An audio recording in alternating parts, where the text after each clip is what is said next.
Donc, on va voir maintenant le processus, planifier la gestion de la qualité.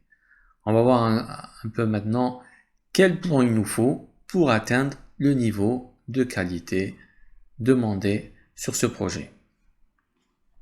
On va voir un peu et on va analyser les processus pour trouver s'il y a moyen de prévenir des problèmes et on va essayer d'augmenter la probabilité d'atteindre la satisfaction du client.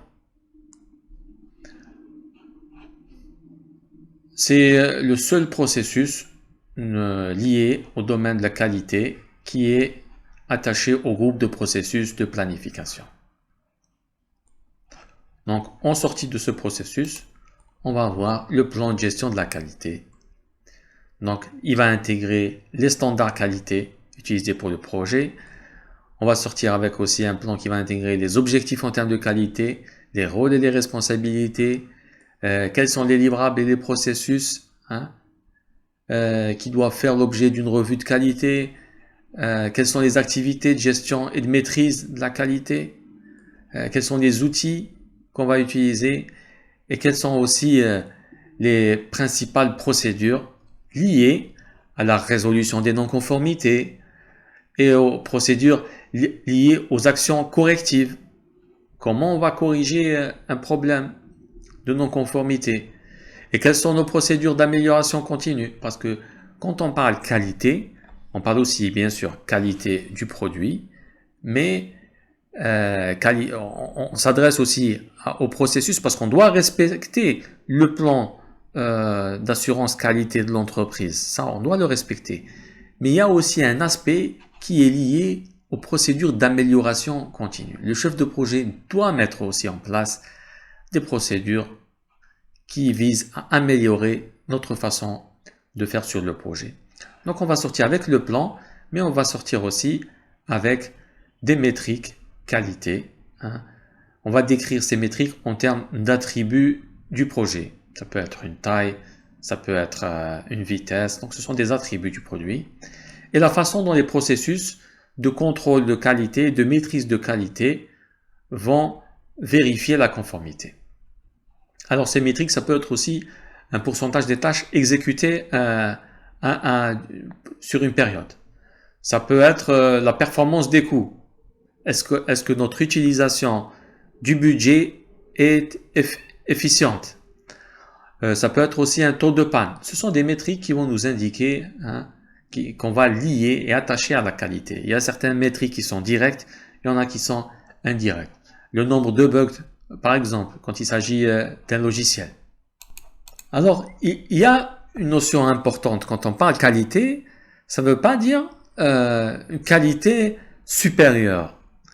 Si il était prévu de livrer un produit d'entrée de gamme, nous n'avons pas le droit de livrer un produit de meilleure qualité. Ce n'est pas l'objectif. On doit livrer ce qui a été prévu dans le contrat. Ni plus, ni moins. C'est ça la qualité. Il ne faut pas livrer plus que la qualité qui est demandée. Autrement, on va impacter les délais et les coûts. Et ce n'est pas l'objectif du projet. Donc, le chef de projet, il va planifier la qualité pour qu'elle soit conforme à deux éléments. Il faut que ce soit conforme aux standards du client décrits dans le contrat, plus les standards requis par son entreprise et par son projet. Donc, il doit veiller à ces trois éléments. Donc, on peut être aussi amené à mettre à jour le plan, certaines parties du plan de management du projet, comme par exemple le plan de gestion des risques. Parce que nous allons mettre en place la qualité, des outils qualité, on est en train de planifier la qualité, et puis les actions qui visent à améliorer la qualité ou à réduire les non-conformités, peut-être que ça va affecter, ça va rajouter ou réduire des risques, donc ça va influer sur notre plan de gestion des risques. Il y a un lien aussi étroit entre les risques et la qualité, dans le sens où les deux participent à la satisfaction client, participent à délivrer un produit dans les délais avec la qualité souhaitée. On va avoir aussi on peut mettre à jour la référence de base du périmètre. Par exemple, on a identifié certaines actions qui vont réduire les non-conformités. On va former le personnel, on va rajouter plus d'inspections en amont. Donc on va rajouter des éléments au niveau du périmètre. On peut mettre à jour aussi le registre des retours d'expérience. On va décrire de quelle manière s'est passée la planification de la qualité, ce qui s'est bien passé, ce qui s'est mal passé. Et on peut aussi rajouter peut-être des exigences de qualité sur la matrice de traçabilité des exigences, parce que même la qualité impose des exigences. Et puis peut-être que les actions que l'on va mettre en termes de qualité vont réduire peut-être des risques en amont. Et les registres des parties prenantes pour recueillir un peu toutes les exigences de qualité des parties prenantes les plus importantes. Il y a des éléments un peu généraux qu'il faut connaître. Vaut mieux prévenir que guérir ou que réparer. Donc, il faut intégrer cette notion. Il y a la notion aussi de plaquer or, gold plating. Cela veut dire que l'on ne doit jamais fournir dans un projet plus que ce qui est demandé. Nous n'avons pas besoin de plaquer or. Ceci ne participe pas à la qualité. Certains vont dire, mais pourquoi, si on est capable de donner des fonctionnalités en plus au client, pourquoi ne pas le faire? Imaginez que vous donniez des fonctionnalités en plus au client et qu'il y ait un problème, que la fonctionnalité en plus ne soit pas compatible avec des équipements du client, que la fonctionnalité en plus tombe en panne, vous serez obligé de maintenir et d'offrir du support pour des fonctionnalités que les commerciaux n'ont même pas vendues aux clients. D'ailleurs, les commerciaux de l'entreprise, peut-être qu'ils auraient pu vendre ce service ou cette fonctionnalité en plus et vous êtes en train de la donner gratuitement. Donc ceci n'est pas une bonne pratique en termes de gestion de projet. Alors au niveau de l'amélioration continue, il y a des approches de type Kaizen, c'est des approches un peu, c'est des approches japonaises qui visent à améliorer par de petits éléments, pas de petits pas. Alors que les approches plutôt aux États-Unis et en Europe sont plus axées sur des améliorations majeures. Donc ça, c'est ce qui concerne l'amélioration continue. Donc on connaît aussi la roue de Deming, Plan, Do, Check, Act. Donc c'est l'amélioration continue un peu qui est découpée en étapes. Et on connaît aussi le fait que en termes de qualité, tout le monde est responsable de la qualité. Ce n'est pas uniquement le chef de projet. Et cependant, il faut aussi que le chef de projet habitue son équipe à ne pas lui envoyer les livrables comme ça directement sans être vérifié. Il faut que et d'ailleurs ce n'est pas acceptable que l'équipe projet termine le travail et l'envoie au chef de projet sans même le vérifier.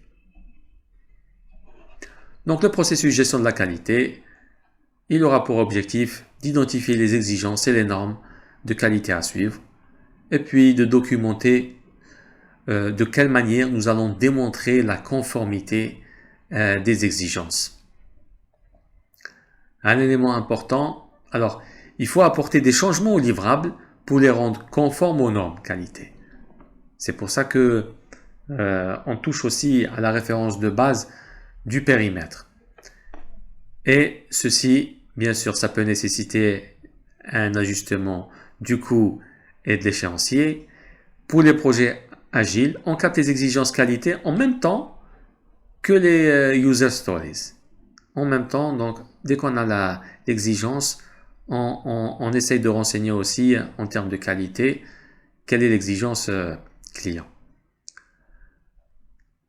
Alors, il y a certaines activités ici de ce processus qui sont effectuées bien sûr par le département qualité de l'entreprise s'il existe.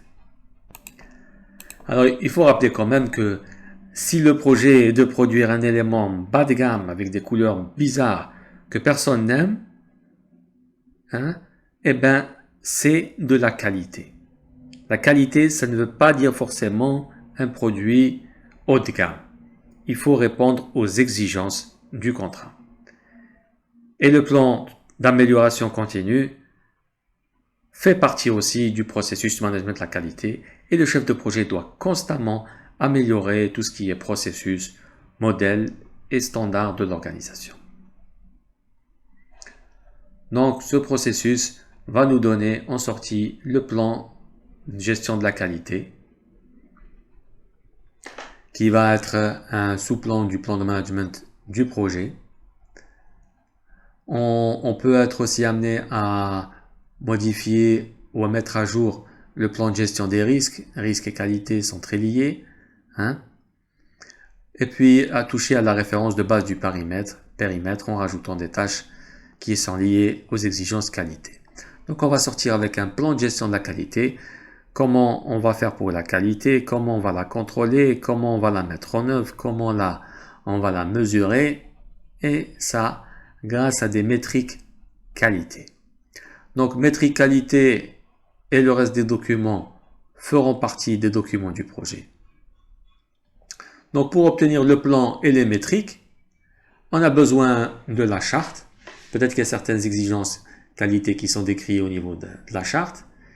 On a besoin aussi de certains éléments du plan de management du projet, comme le plan de gestion des exigences. On va y trouver peut-être des exigences liées à la qualité. Le plan de gestion des risques. Dans le plan de gestion des risques, il y a les seuils de risque acceptables par les parties prenantes. Quelle est l'approche pour les identifier? Comment on va analyser et maîtriser les risques? On va trouver aussi des informations qui vont nous aider dans le sens où les plans de gestion des risques et les plans de gestion de la qualité, tous les deux, ils contribuent ensemble à garantir la réussite du projet et du produit, bien sûr. Le plan d'engagement des parties prenantes. On va trouver dans ce plan la méthode pour documenter les besoins et les attentes des parties prenantes en termes de qualité aussi. Et bien sûr, la référence de base du périmètre pour coller certaines exigences à des éléments du périmètre. On peut avoir aussi des éléments liés à des hypothèses, par exemple des hypothèses liées à une attente en termes de qualité de la part des parties prenantes, on peut la trouver ici. Documentation des exigences, on peut trouver à l'intérieur des standards, qualité. Matrice traçabilité des exigences, on peut trouver la source des exigences.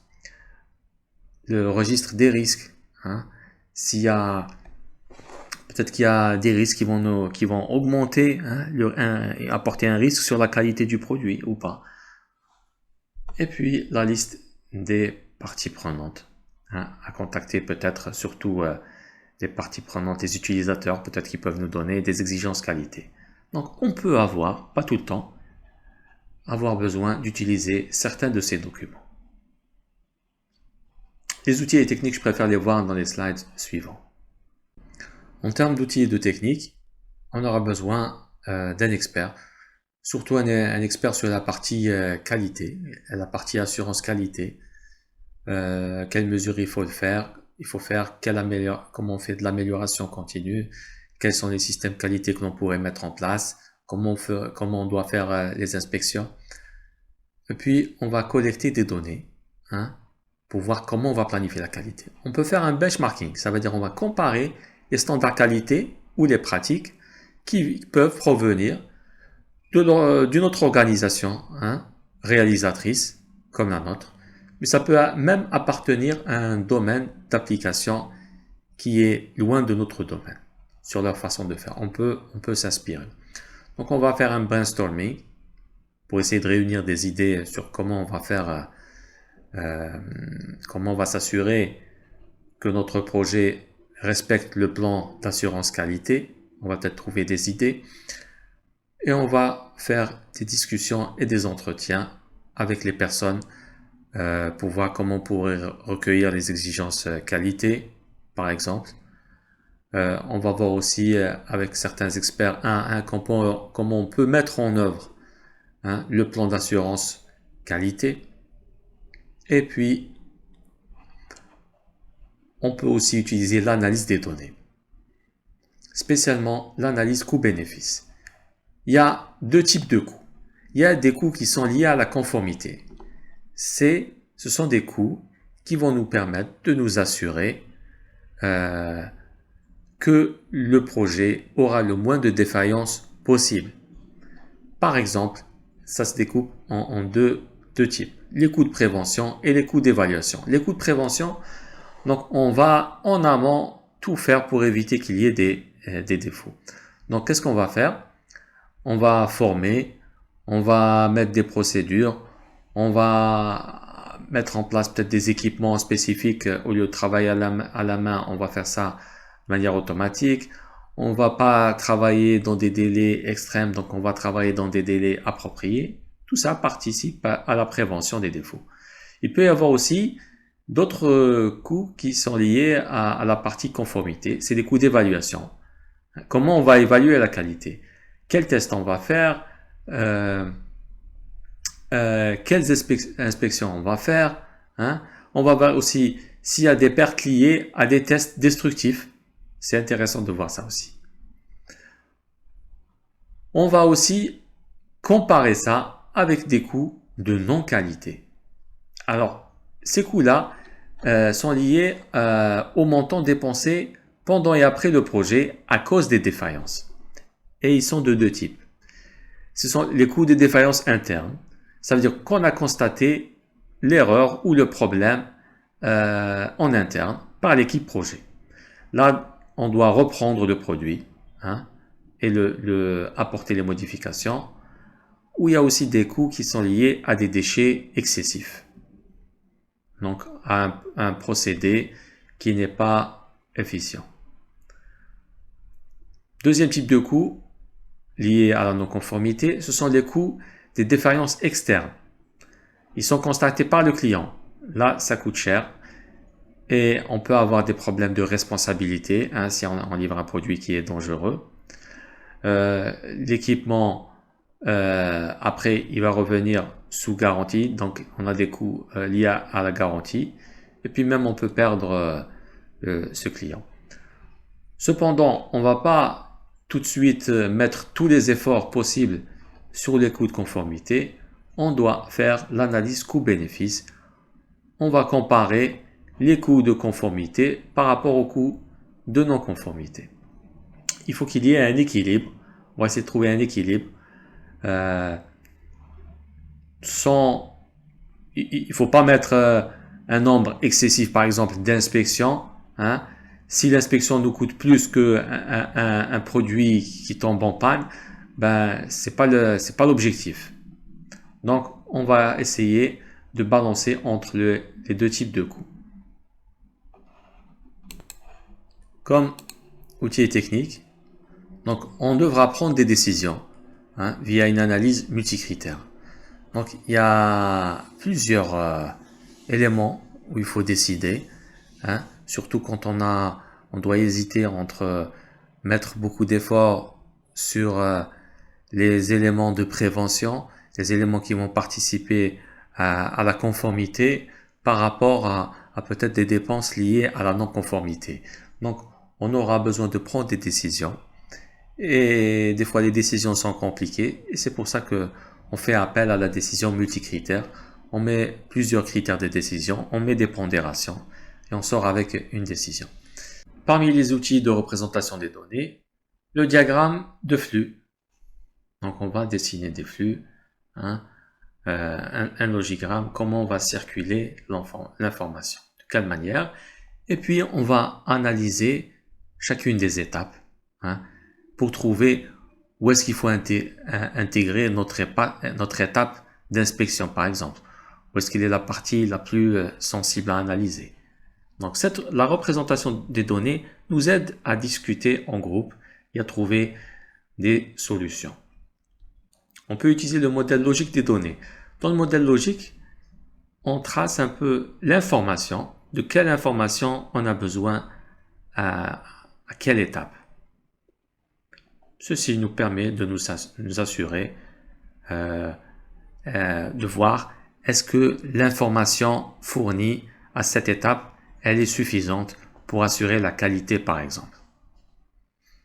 C'est ce qu'on va peut-être inspecter et auditer. On peut aussi générer des diagrammes matriciels. On va mettre des critères et à côté peut-être des problèmes et voir un peu s'il y a le lien. Donc c'est juste une représentation sous forme de tableau. Et puis on peut utiliser aussi des mind maps. Hein. C'est toujours le sujet principal et on va partir par arborescence. On prend une arborescence et à chaque fois on rajoute des branches toujours liées à l'arborescence. Il y a beaucoup d'outils de mind map sur internet, même gratuits. Il y a par exemple Simple Mind. Donc vous pouvez jeter un coup d'œil sur internet. Vous en saurez plus sur les mind maps. D'ailleurs, je pense qu'il y a aussi des résumés de PMBOK qui se font via mind map. Alors, vous pouvez faire aussi planifier des tests et des inspections. Et vous pouvez appeler un test, par exemple le test alpha, test bêta, un test de résistance. Et la majorité de ce travail de représentation et de discussion et de prise de décision se fera lors de réunions.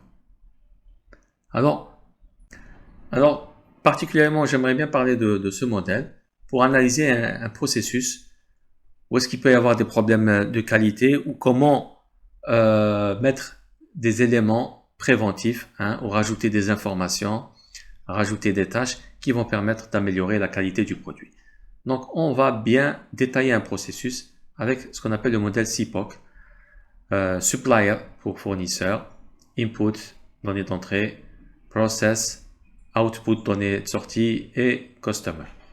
Donc ici, on va lister les fournisseurs, internes ou externes, les données d'entrée, informations, matière, les processus, on va décrire un peu le processus, et on va lister ce qu'il y a en sortie, les données qu'on aura en sortie, et on va lister quels sont les clients concernés, internes ou externes, et on va mettre quelles sont les exigences. On va lister les exigences.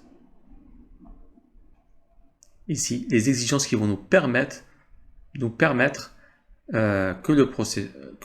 d'avoir un processus performant. Donc, soit on liste les exigences actuelles. Après, de toute façon, on pourra les étudier dans un deuxième passage pour voir s'il faut les renforcer et les ajouter. On va faire aussi, par exemple, des listes de mesures. Qu'est-ce qu'on doit mesurer en entrée pour assurer que le processus va bien fonctionner? Et on va sortir avec des listes d'exigences en sortie avec des mesures. On peut donner un exemple ici. Supposons qu'on ait un process qui transforme des bouts de bois en porte. Donc, par exemple, comme liste des exigences, on peut mettre une certaine qualité de bois. On peut mettre aussi comme liste d'exigences une certaine épaisseur, par exemple. Et ici, comme liste de mesures, on va dire qu'on va vérifier la qualité du bois en faisant un échantillonnage et qu'on va mesurer l'épaisseur d'un échantillon de 5%, par exemple. En sortie, on va avoir peut-être une porte. Donc, la liste des exigences, on peut mettre par exemple la porte doit supporter une certaine pression qui va représenter peut-être une solidité. Et comme liste de mesure, on va peut-être essayer de prendre un échantillon de porte et avec des outils, essayer de reproduire une pression sur la porte et mesurer le degré de résistance. Donc, pour résumer, le processus planifié de la gestion de la qualité va nous donner un plan de gestion de la qualité et des métriques qualité. C'est-à-dire comment on va mesurer pour s'assurer que la qualité est là et on peut mettre à jour un certain nombre de documents. Ce qui est en bleu ici va faire partie des documents du projet et puis le plan avec les références de base vont faire partie du plan de management du projet. On aura besoin de la charte, du plan de gestion des exigences, des risques. Les risques ils participent eux aussi à la qualité, l'analyse des risques, mettre en place des solutions contre des problèmes, mettre en place des solutions qui réduisent le risque de non-qualité. Donc, il y a un lien quand même entre le risque et la qualité. Et puis, le plan d'engagement des parties prenantes, juste pour rappeler, à l'intérieur en détail de quelle manière nous allons engager les parties prenantes, de quelle manière nous allons documenter leurs exigences qualité, et puis la référence de base du périmètre. Et puis pas mal d'autres documents auxquels on peut faire appel. Donc en outils et techniques, des experts en qualité, on peut faire un benchmarking, on va comparer les autres, comment ils font pour planifier la qualité. Et puis peut-être des entretiens avec des experts et avec des parties prenantes sur les exigences qualité. On va faire un brainstorming pour trouver des solutions pour réduire la non-conformité. Et on va faire surtout une analyse coût-bénéfice. On va comparer les coûts de qualité, les coûts de conformité avec les coûts de non-conformité, pour voir est-ce qu'il est intéressant de mettre des actions de non-conformité, est-ce qu'elles sont rentables. Et puis, pour faire cette analyse, peut-être qu'on doit faire une analyse multicritères pour essayer de comparer. Donc, alors, on va faire beaucoup de représentation des données, on va représenter des processus, des flux d'informations, et on va analyser les points faibles de ces informations et qu'est-ce qu'il faut renforcer pour un meilleur processus. Et on va planifier les tests et les inspections que l'on devra réaliser.